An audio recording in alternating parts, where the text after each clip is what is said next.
All right. So, continuing on with the acting against strategy.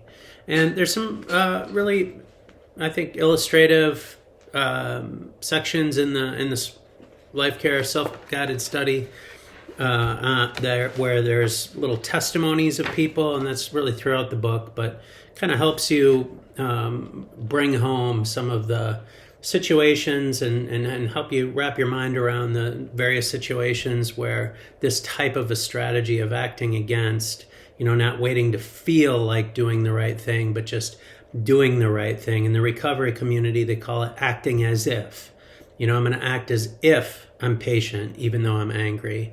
I'm going to act as if I am loving, even though I feel like lashing out. So, yeah, read some of those, and I think you'll find it helpful. Okay, anger. So we're going to look at anger first. What does anger want us to do? Okay, anger wants us to attack or defend ourselves, our goals, our values, and there can be times where this is very appropriate, okay? But if acting on our anger is counterproductive or somehow is a violation of our values or our beliefs, then the acting against strategy might be useful, especially when you don't have time to sit down and think about, okay, how did I interpret this event? What was the thought?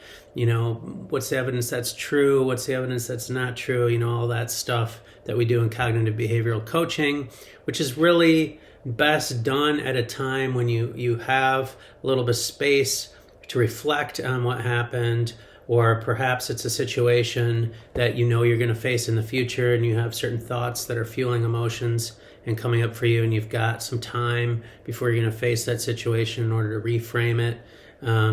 Maybe it's a particular person that you're in a relationship with and you want to reframe the way you think about that person because you have to interact with them.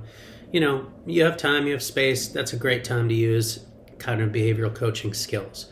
In the moment when, if it's predictable and that you're going to be overwhelmed with emotions, or you're in the moment and the emotions come, you just might want to do this acting against strategy instead.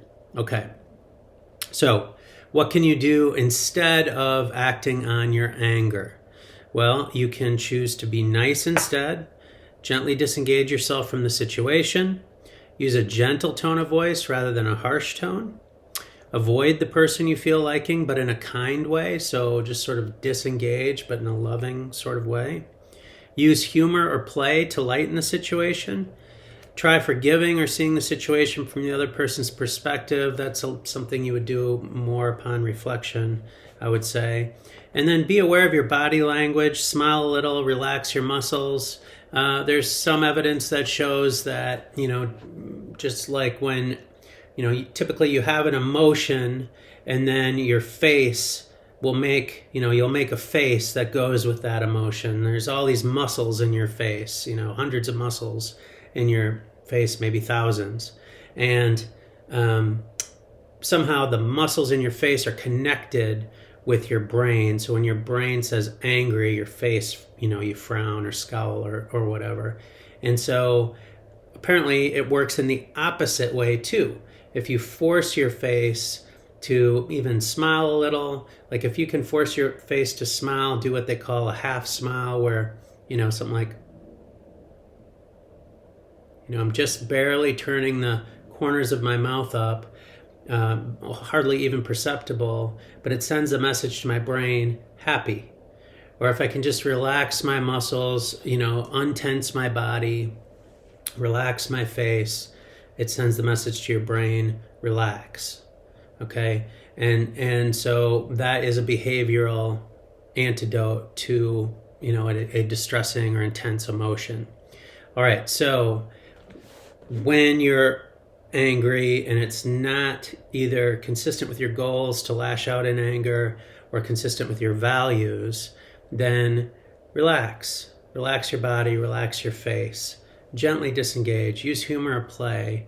Try and be nice instead. Walk away, count to 10, take some deep breaths, whatever it takes to just act your way out of the anger until you can come back to an emotional baseline and begin to use some of the other tools that you might have in your arsenal when it comes to interpersonal relationships. Okay, so that is anger, and we will be working with sadness in the next video. So I will see you there.